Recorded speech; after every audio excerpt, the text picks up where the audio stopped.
एक दिन एक भूखा बंदर जंगल में घूम रहा था। उसे बहुत जोर की भूख लगी थी, मगर कहीं कुछ खाने को नहीं मिल रहा था।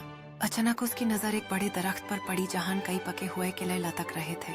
बंदर के मुंह में पानी आ गया।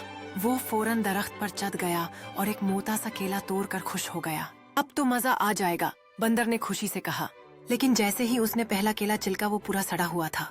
ये तो खराब निकल गया, बंदर ने अफसोस से कहा और दूसरा केला उठाया, मगर वो भी सड़ा हुआ था। तीसरा और चौथा केला भी खराब निकला। बंदर नाराज होकर गुस्सा करने लगा, ये दरख्त मेरे साथ मजाक कर रहा है। तभी बंदर ने एक लतीफ बात सोची और उसने कहा, खिलाफतीन छोड़कर नीचे गिरने वाले केले ही सड़े हुए हैं, मुझे ऊपर के अच्छे केले लेने चाहिए। वो फिर से दरख्त के ऊपर चढ़ा और इस बार सिर्फ नए पके हुए केले उठाए। जब बंदर ने पहला केला छिलका तो वो मीठा और ताजा निकला।